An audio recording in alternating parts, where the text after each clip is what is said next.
Hello everyone, welcome to Anupa study facts. आज हम बात कर रहे हैं वर्ग एक पात्रता परीक्षा के लिए जीव विज्ञान के महत्वपूर्ण प्रश्न, जिसमें आज हमने टॉपिक लिया है रेस्पिरेटरी सिस्टम। इससे हम आई थिंक 2 सेशंस तो कंप्लीट करेंगे ही करेंगे, सो दैट आपकी एक अच्छी अंडरस्टैंडिंग डेवलप हो जाए कि किस तरीके से क्वेश्चंस पूछे जाते हैं। सेशन पसंद आए तो आप लाइक शेयर कर सकते हैं जो लोग वर्ग एक की तैयारी कर रहे हैं। और इस तरीके के मैंने पूरी एक प्लेलिस्ट बना दी है, तो वहाँ से आप सारे जो भी सेशंस हैं उनको विज़िट कर सकते हैं। और ज़्यादा से ज़्यादा प्लीज़ शेयर कीजिएगा। तो चलिए फिर आज इस सेशन को हम स्टार्ट करते हैं। ग्लाइकोलिसिस का अंतिम उत्पाद क्या है? तो सबसे पहले आप याद रखेंगे कि ग्लाइकोलिसिस की जो प्रोसेस है वो कहाँ होती है, तो साइटोप्लाज्म या फिर कोशिका द्रव्य में। कहाँ होती है? कोशिका द्रव्य में। ठीक है। फिर उसके बाद ये ग्लाइकोलिसिस की प्रोसेस में क्या होता है, तो ग्लूकोज से पायरुविक एसिड बनता है। पायरुविक एसिड बनता है, तो इसका अंतिम उत्पाद क्या हो गया? पायरुविक अम्ल बना। ठीक है।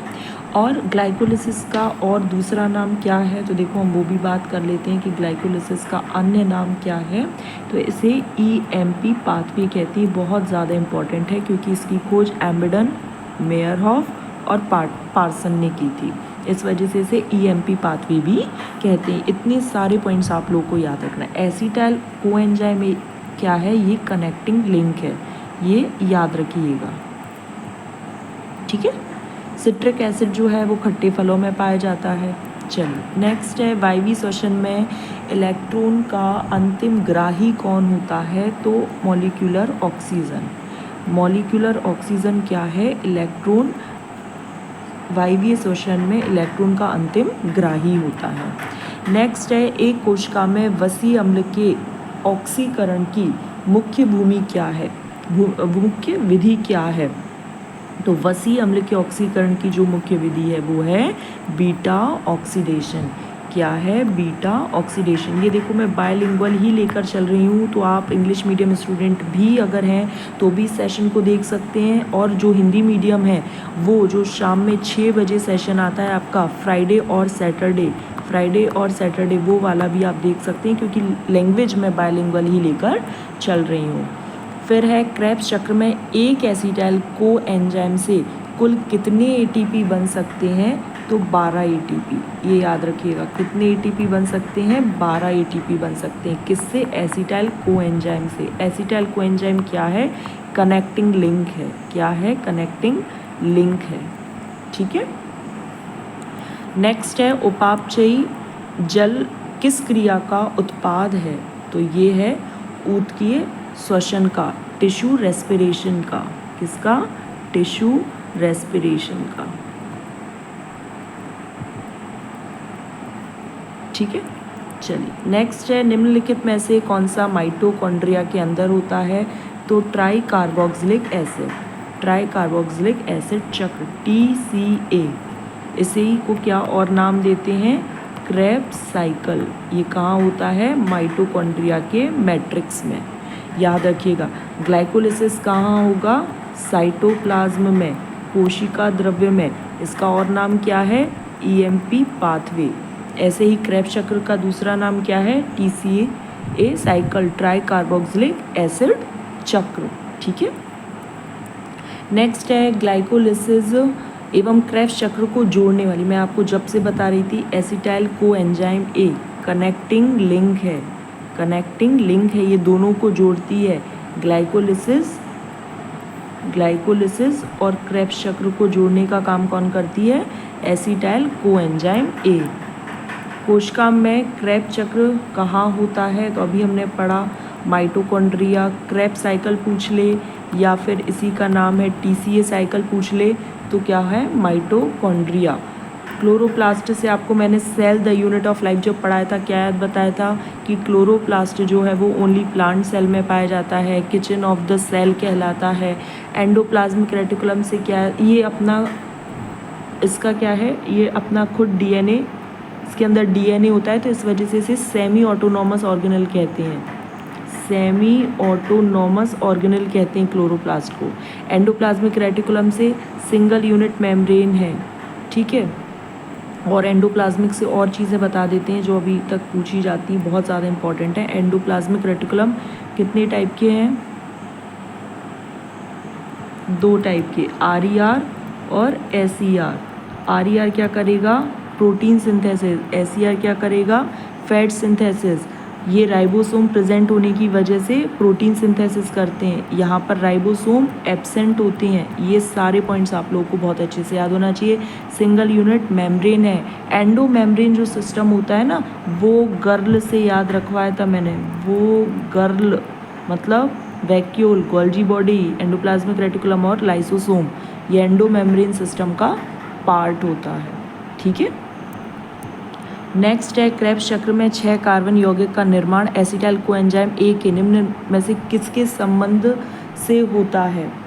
तो किसके संबंध से होगा? जल्दी से बताओ। ऑक्जेलो acetic acid, succinic acid, citric acid या फिर मैलिक एसिड? तो किसकी वजह से होगा? ऑक्जेलो एसिटिक एसिड, OAA। ये कैसा है? 4 कार्बन कंपाउंड है। ठीक है, कुछ समझ आ रहा है ये वाले पॉइंट्स? OAA ऑक्जेलो एसिटिक एसिड और ये 4 कार्बन कंपाउंड है। चलिए नेक्स्ट क्वेश्चन पर बढ़ जाते हैं। निम्नलिखित में से कौन सा अणु ग्लाइकोलिसिस एवं क्रेब्स चक्र को जोड़ता है? ये देखो बार बार वही चीज़ पूछी जा रही है। तो कौन है? Acetyl coenzyme A. मतलब ये वाला क्वेश्चन कितनी बार पूछा गया है? बहुत बार अलग अलग एग्जाम्स में पूछा गया है, तो आपको को पता होना चाहिए। ठीक है, चलिए नेक्स्ट क्वेश्चन पर बढ़ जाते हैं। ग्लूकोज के एक अणु से TCA चक्र में कितने CO2 बनते हैं? कितने CO2 बनेंगे? तो देखो इसको बिल्कुल भी रटना नहीं है कि कितने क्या CO2 बनते हैं। C6H12O6, ग्लूकोज 6 है, ऐसे याद रख लो कि 6 CO2 बनते हैं। बिल्कुल भी कभी रटना ही नहीं पड़ेगा, कभी भूलोगे ही नहीं। प्रकाश संश्लेषण की क्रिया में बने ग्लूकोज का जो ऑक्सीजन का जो स्रोत है वो क्या है? तो वो है कार्बन डाइऑक्साइड। इसके रिडक्शन से ही ग्लूकोज बनता है। रिडक्शन, ध्यान रखिएगा, रिडक्शन की प्रोसेस में जहाँ पर हाइड्रोजन ऐड होते हैं। ये सारे पॉइंट्स आपको ना अच्छे से पता होना चाहिए। ठीक है, चलिए आगे बढ़ जाएं। यहाँ तक अगर समझ आ रहा है तो लाइक शेयर कर सकते हैं। एक अणु ग्लूकोज की ग्लाइकोलिसिस में कितने अणु ऑक्सीजन की आवश्यकता होती है? तो कितने ऑक्सीजन की आवश्यकता होगी? 0। ये प्रोसेस कहाँ पर होती है? साइटोप्लाज्म, जिसे हम क्या बोलते हैं? कोशिका द्रव्य। ये कैसी क्रिया है? अवायवीय क्रिया है। इसमें ऑक्सीजन की ज़रूरत नहीं होती, इसलिए 0।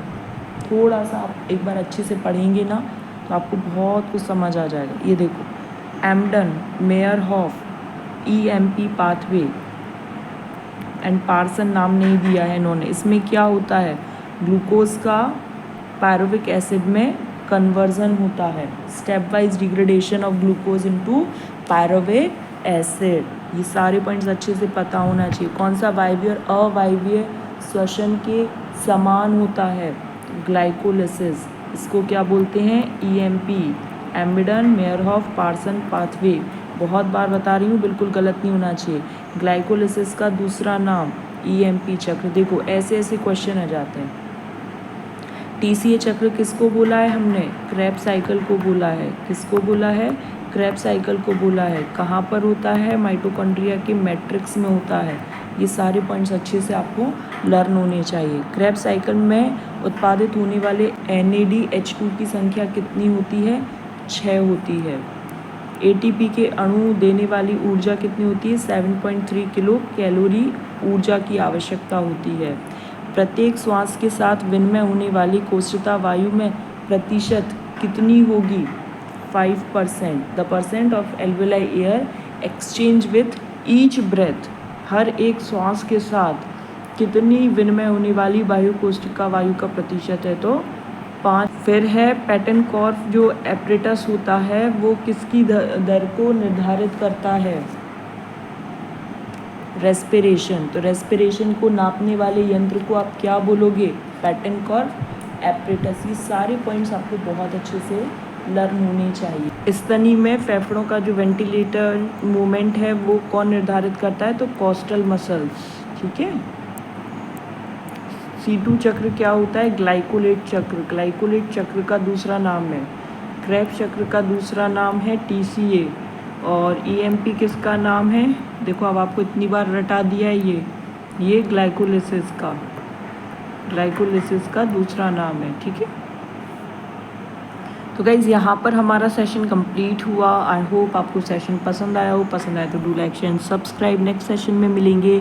Thanks for watching this video.